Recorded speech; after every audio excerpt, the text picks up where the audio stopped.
Hey guys, welcome back to the third place where we are going to be looking at more real mermaid encounters. If you are new here, my name is Rosie and I am water coded and an embodied Axis Mundi. I really hope the sound is okay because I don't have a microphone to amplify, so we're right dogging it like this. We're all doing it like this. But in today's video, all right, this is going to be, we're going to take it down from the realms of the cosmos. We're kind of coming back in, less cosmic, a little bit more earth-based, a little bit more 3D based, but we are still going to be diving into the waters of consciousness, giving their encounters. Now, I put these batch of videos together because I noticed that there is a theme here. And the theme in these videos seems to be, the only way I can put it is,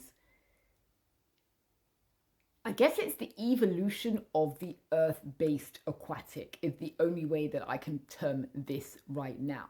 So I don't want to go there, all right? We see the themes about aquatics, and most people online, if you're on TikTok or not even on TikTok, most people online seem to have this idea that every single mermaid or like aquatic is a demon from the pits of hell.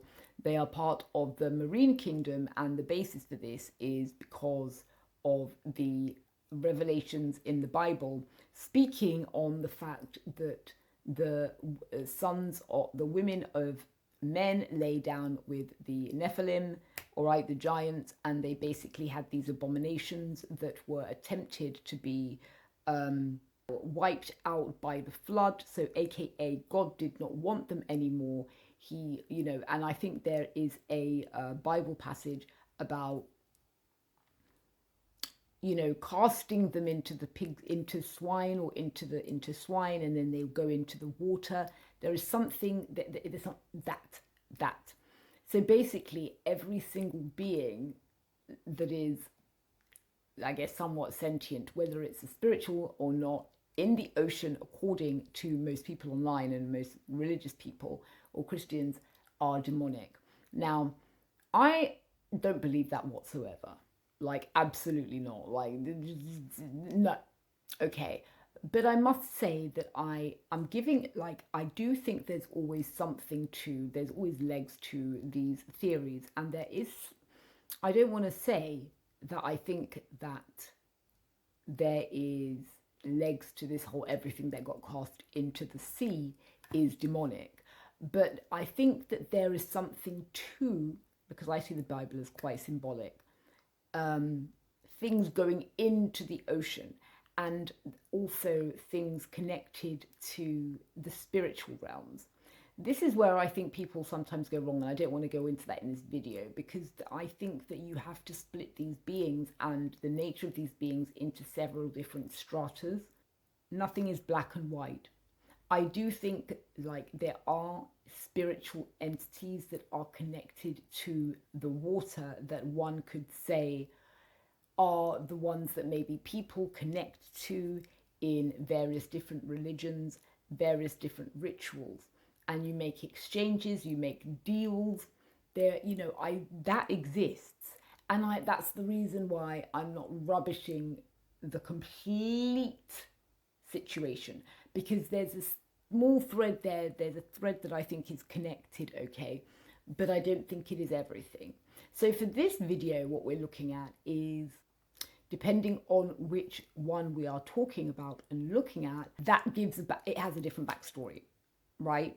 Now, I don't know the answers to all of those backstories, which is why I like to make these videos, but I like to hopefully think that we can put pieces together to sort of understand what this reality is showing us, and as we are all consciously connecting back to all that is and remembering everything that we've forgotten coming in as we evolve.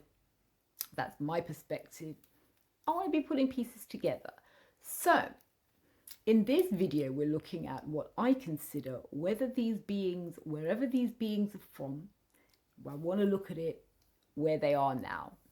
And the same way that I said that I think that we as humans are evolving on our conscious journey, all right? We are evolving our beings It looks to reason and stands to reason.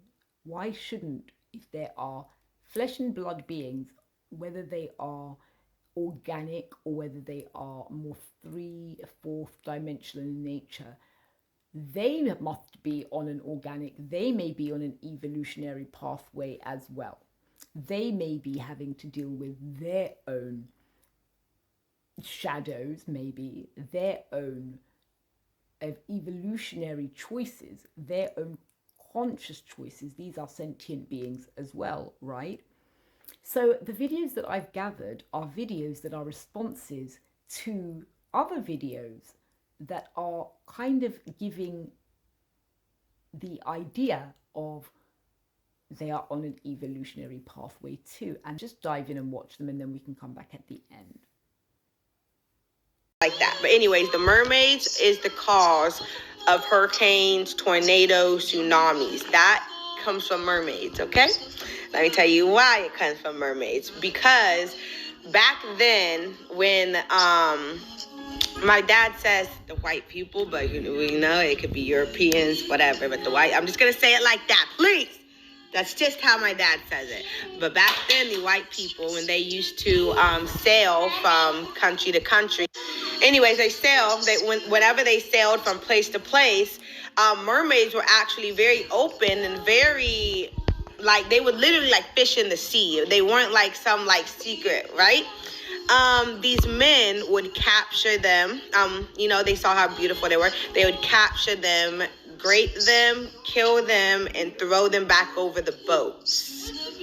Yeah, so that started going on, and they would find their mermaids raped and killed, dissected, anything like that, in the most horrid ways. So to prevent from, one, they went into hiding, but two, to prevent these things from happening and people capturing them, they started, how did my dad say it? Anyways, they started making the seas harder to cross. So like, and then they started punishments. Like, so in our thing, it's like every time a hurricane comes, that is in remembrance of somebody who was off of theirs. So yeah, back then, the hurricanes, the tornadoes, every time those came around, you knew one of the men's were doing something bad. And yeah, so that's like an our little thing. That's like why we have hurricanes, tornadoes, tsunamis, but also why mermaids do not come out and show face anymore.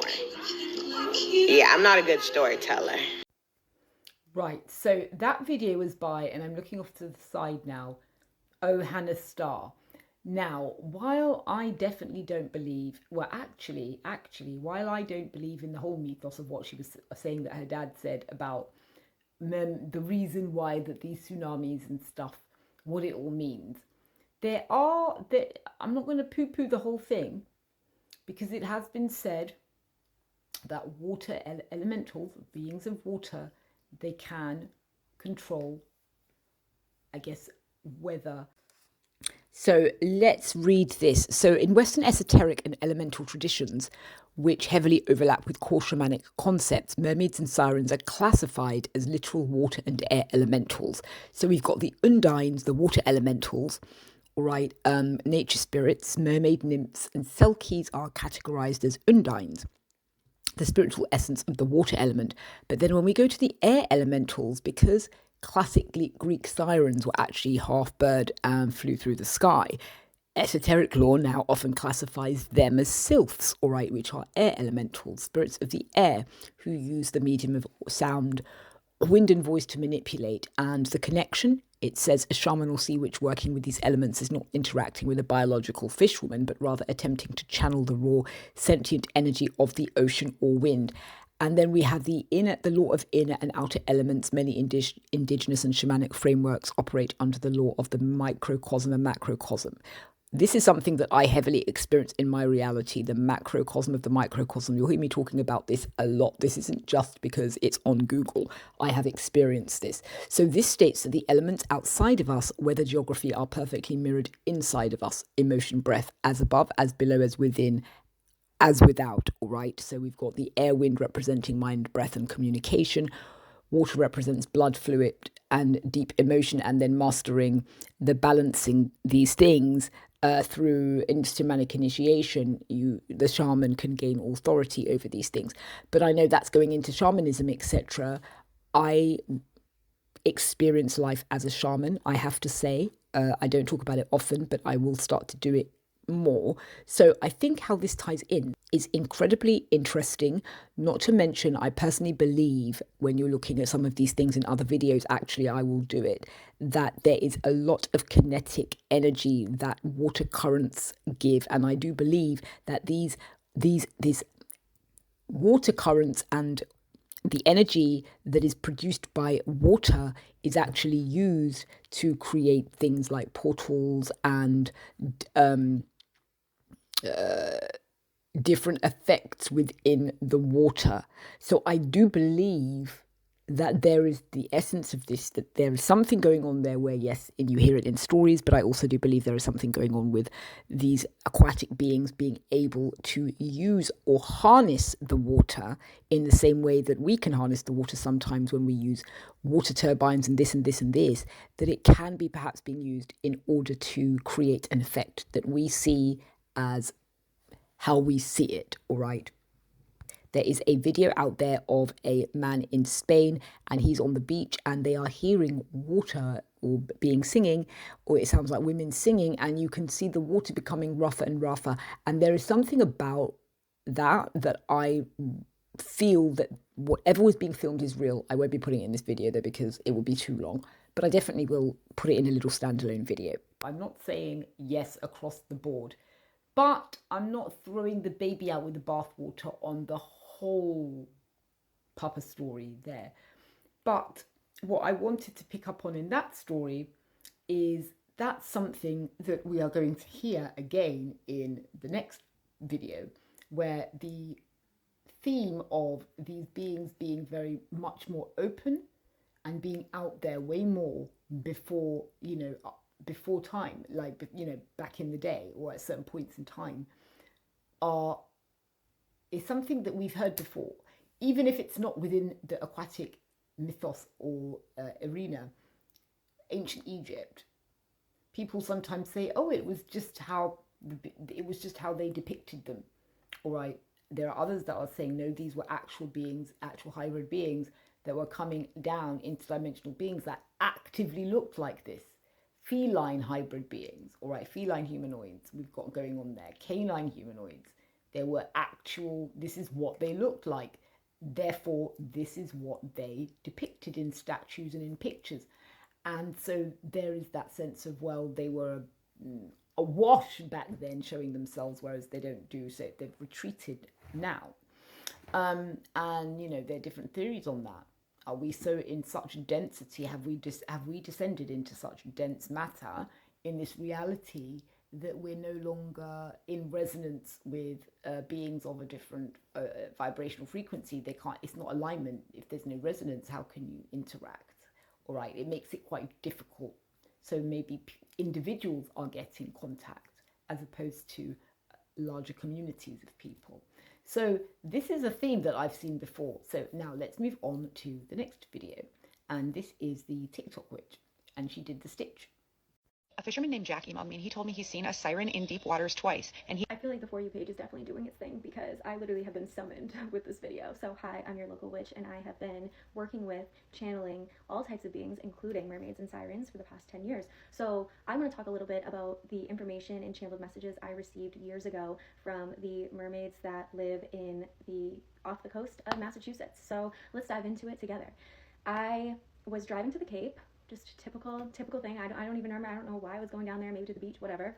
And I started to just receive messages as I was by the water. And it was basically the mermaid story about what happened to them. So the mermaids that now exist off the coast are a hybrid between a mermaid and a siren. Their original ancestors were sirens, and what happened and what caused them to move into more of a siren-like energy was that the overconsumption and overfishing and overpopulation and disruption of their habitat.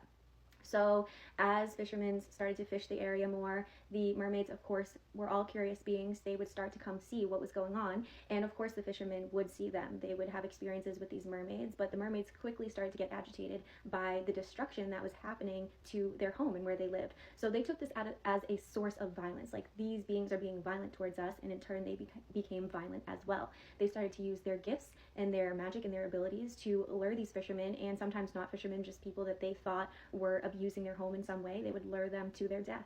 And after centuries of this happening, they basically went deep, deep, deep into the ocean and started to collect themselves and turn away from this violence and stop it, because it was starting to disturb them as souls and as beings.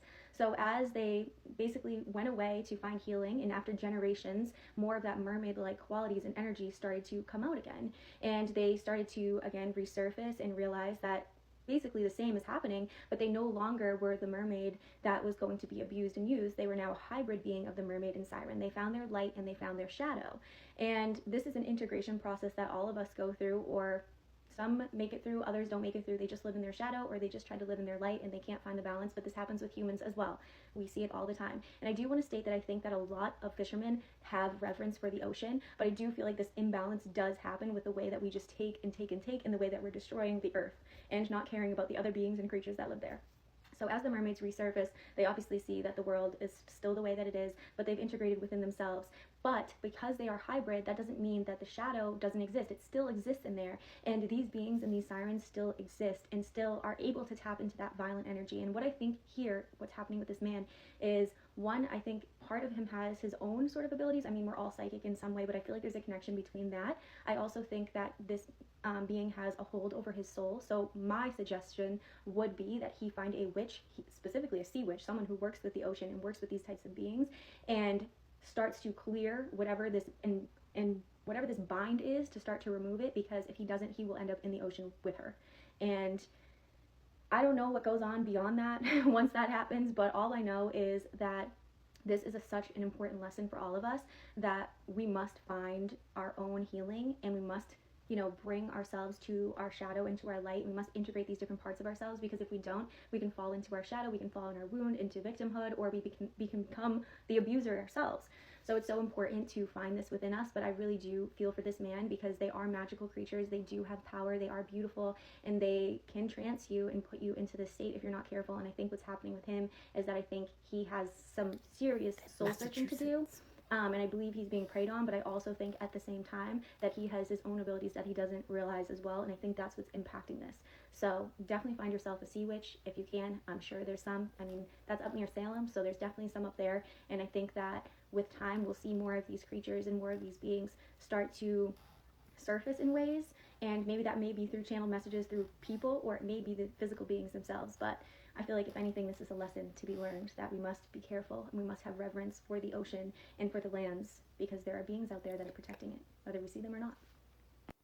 Now, I actually, when I first heard this encounter, when I first heard that lovely lady's reaction, I was like, oh, here we go, but then I was like, no, because as I got halfway through, I was like, actually, I'm feeling the ding dings within, all right, of resonance of what she's saying, and it does kind of make sense. Now, please, Christians, settle yourselves, all right? Don't come in the comments talking about witches, all right, and they need to find Jesus and anything else like that. Everybody's welcome on this channel, but not when you're trying to baptize other people into your own faith. And that same thing goes for even the esoteric peeps. When you're coming in too hard, I don't like that. All right, this is a neutral platform where I do like to encourage, all thoughts of way of thinking. So if people are willing to be open, you're more than welcome to then just say, to talk a little bit maybe about like Jesus or whatnot, or be like, maybe it might help for this or for that. But if you're just going to bash somebody else's belief and saying, oh, like, this is the only way, then no, that's not the way. All right, so I actually really liked this. This is what her take, because again, you can see how it ties back to they were once being seen. Fishermen used to see them. They were there, and then suddenly there was this, they were the overconsumption fishing, taking, in their waters, turning into them being harmed.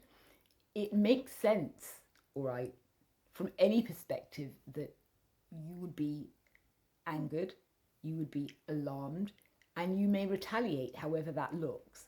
Now, when people start using the word magic, I do start to go a little bit, what is magic? Let's look at what that is. Now, to most people, magic does look like, people talk about magic because it's things that, wow, we can't do that. But magic is really like, it's just energy, and it's just intentional use of energy.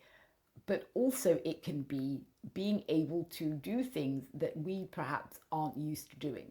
It doesn't mean that it looks amazing, but it's not it might be something just because we can't do it, that it doesn't have to be a negative thing.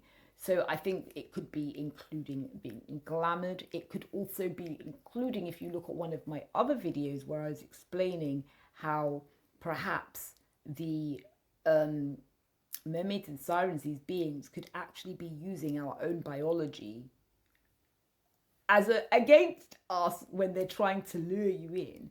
Particularly the cerebellum in the brain, all right, how to kind of the third eye, in order to kind of give you to glamour, so that you can see what they want you to see, how to kind of almost like shut you down in order to pull you in, almost to lure you towards them so you're not really thinking. I'll link that video below. Also, infrasound as well, to induce that fear, all right, within you, that other predators use. So some of these things aren't necessarily going to be like, it's not magic, it's just we're not used to knowing or even looking, even though it's in plain sight, how these things work. So it makes sense to me that there could be an evolutionary path. What do you think? It makes sense to me that they could be working through their own shadows if these are now legitimate beings in the water with their own consciousness. It makes sense that they may too be going on an evolutionary pathway and evolving their being.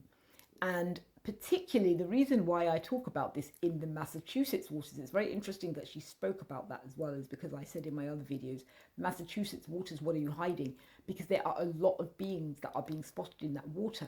But the thing that gets to me is they are made to sound like women. If you look at another Ashley Inc. video, and I may put it in here because this was supposed to be a very quick video. What it looks like, this isn't hunting for sport, this is thinning them, like this is population control. When Kevin's dad said that this thing looked at him and asked about Kevin, and he said, is he at home? Is he sleeping? Asked him if Kevin still wakes up crying at night, and that's when his friend, said he did it with something that looked like a cattle prodder that he told him later ruptured its insides with vibration. It was done, they headed back to shore and everybody was silent, but Kevin's dad could not get his mind around what he just saw. So he's asking his friend, he's like, well, why just one? And he said, that's all we can handle. That's all we can do in one night. And Kevin's dad was like, but why? And his friend basically tells him that they disrupt underwater cables, they interfere with submarine sonar. A lot of sailors had gone missing near certain focal hotspots, but that the reports kept getting buried. Also tells him that it's dangerous because they know how to imitate people. Apparently he was paid handsomely and he went home, but he never returned back out to sea. Okay, allegedly. The being that they pulled onto the boat, I swear to you, when I was listening to the story, I said something is off here. It wasn't sitting right with me until I realized that nobody's talking about the fact that this being would have had a tail, because I don't believe she did. I believe she had legs, and that's what was so discombobulating. He was like, she was pulled on board. She looked like, a woman soaking wet, except her features and proportions were off. Her eyes were glazed over like an animal's. Okay, she had too many teeth in her mouth. That was it. No mention of a freaking tail, all right? I believe she had legs, and I think that's what makes the whole thing so crazy. So again, we have to wonder, looking back to the nature of some of these beings, they may not be exactly as we think. This is why I'm like, we need to get our head out of the fishtail Madison mermaid, even though I absolutely adore that, and we need to look at the other possibilities of what could be happening here, other hybridizations of beings, all right? And in that way, maybe there is an evolutionary pathway. Now, this ties into another video that I heard, and now I'm only going to play this little clip because this is the only bit that I want. Mermaids, according to him. Now, according to this guy, allegedly, like I said, according to this billionaire guy, he said the origin of these mermaids was hundreds and hundreds of years ago, when an underage child an underage female child got pregnant, oftentimes her family would send her away, to another part, to other family members down south, wherever, to have the babies to avoid embarrassment and scrutiny, of the family. So according to this guy, these underage girls that gave birth to children were sent to this camp where they would take them out to the ocean and give birth to the babies in the ocean. This was their form of, birth control or, getting rid of children or whatever. But what happened was, after they, began to notice that skeletal remains washed up to shore of mutated baby fish type creatures. But what the doctor said was, there was a doctor attached to the story, and the doctor said was, a lot of those babies survived and began to mutate and adapt to living in the water. And you think about it, when a woman is pregnant, the embryo or the fetus swims in water and survives in water. So there's a lot of people, they give birth in whirlpools and swimming pools, aqua birth, whatever they call it. So it's not far-fetched to believe that it's possible. So according to this guy, they were children, the younger girls gave birth to these whatevers in the ocean, and they survived and mutated through, hundreds of years or whatever. They adapted to their environment. This is called climatic adaptation, in which people or whoever, their bodies adapt to their environment. And, as we know, embryos already have webbed fingers and some of them webbed toes. And, originally we have a tail that becomes a spinal column, right? So imagine if you can picture what these things could have become. And then, of course, they crossbred with each other, and there you have it. Fish-like, amphibious-looking creatures that have survived. And, some, of course, will be male, some will be female. But this is what the billionaire is saying. This is what he was told how these mermaids came to be. They were originally started off as being birthed underwater, and through hundreds of years, climatic adaptation to living into the sea. So again, this is what, was told by the billionaire guy. I don't know what you guys think about that. To me, scientifically, it makes sense that there could be something out there that, if it survived, will become something very interesting, put it that way. But anyway, guys, get in the comments. Let me know what you guys think about that theory. It really creeps me out to think about it, but it could be true, guys. Get in the comments.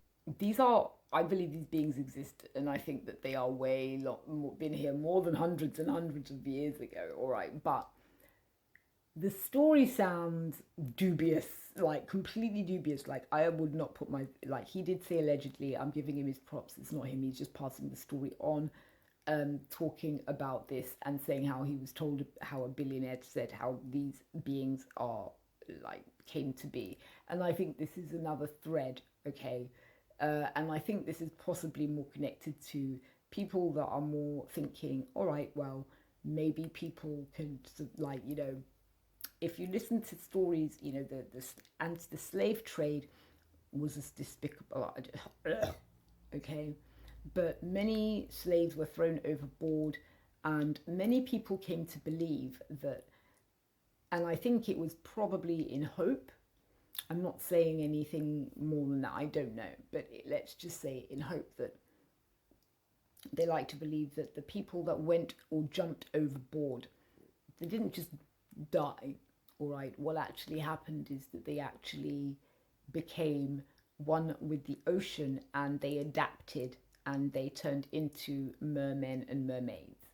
And that is one origin story. That's how it sounds, is giving origin story, okay? And that's kind of what this dude was saying with the origin story. But it does kind of lend itself to Darwin's evolutionary theory, all right? So it's kind of giving, well, if you're going to be and survive in the sea, you need to adapt. I've always been fascinated with when babies are born, how they can swim. We do have that, which is incredibly interesting, but again, this is why I was laughing about the 100 years, not to be mean, but it's like, in order for evolutionary change to, let's hypothetically, achieve it on that scale, we are not dealing with 100 or 200 or 300 years.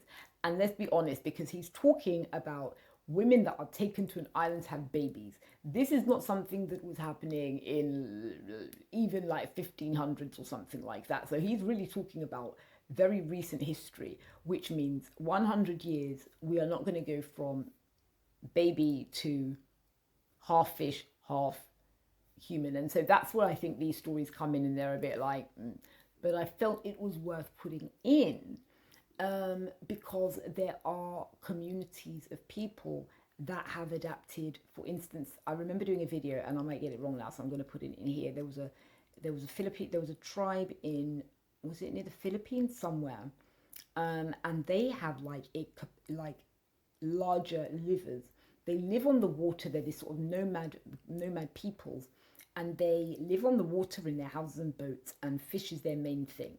And so they're used to diving down and fishing themselves, and they can hold their breath like nobody's business. And their eyesight also has adapted, you know, so that's an evolutionary thing, and that's fascinating, all right? So there is that, all right? If it was to adapt to the degree that we're talking about in this, like the guy was talking about in the video, in my mind, we would have to be dealing with some form of interdimensional species, something that can accelerate that and cause a mutation like that. There would have to be some third way, some third energy, some third thing that would have to come in my opinion, to cause that, if that was to be a thing. But it's all still fascinating. So that's why this video, I was like, we're dealing more with here, but there still are very interesting aspects of consciousness, because everything is consciousness in my opinion, and it is all connected. Nothing is really separate. But fascinating things that are being talked about here, and I would love to hear what your opinions are on the topic. To me, I think that's an incredibly sad story if women were giving birth and they were almost throwing them, you know, in the water. And it's giving the same thing that was going on with the slaves, meaning it's turning awful, heartbreaking tragedy into something hopeful, something with legs. I say that, no pun intended, because nobody wants to think about that type of thing happening. Babies being thrown into water to die. People being thrown or jumping overboard because they feel that their lives aren't worth living, and in that way, because they've been ripped from their homelands. Devastating, soul fragment, flying off stuff. You know, I wouldn't be surprised, in fact, with that type of thing happening, and it's 3 a.m. exactly as I'm talking about this. The veil will be thin. You can't see the curtain behind me. The spirits and the energy of those people, they could be in those areas of water, and there could be this sort of symbiosis with the spirits that you experience in the water and that people are interchanging with. Maybe there is a thing connected to that. That's something that we have to be looking into at another time. But I really just wanted to explore the themes here, being, you know, is there a evolutionary path for some of these beings down here in the same way that we are expanding? What couple of little origin stories here, few things going on there, but like, you know, it's fascinating. It's fascinating. So what do you guys think of that? That was just a quick one, just a quick few videos there. Nothing too in-depth, but I like to do some light-hearted things on this channel as well. So let me know what you think, and join us next time where we deep dive into more aquatic mysteries, or whatever we want to call it. Till next time, mwah, take care. Oh, and do you know my nails? Look at this. I bought this. These are like this. You can't even see, but this is like a glimmer. This was like an aquatic chrome powder. So you sort of put it on your nails. Yeah, these are my nails. But I just love the way it glimmers. But it's not showing the green. But it's like girly at heart. All right. Until my next video, guys. Bye. Oh, don't forget to like, share, and subscribe. Always have to say that. I forget.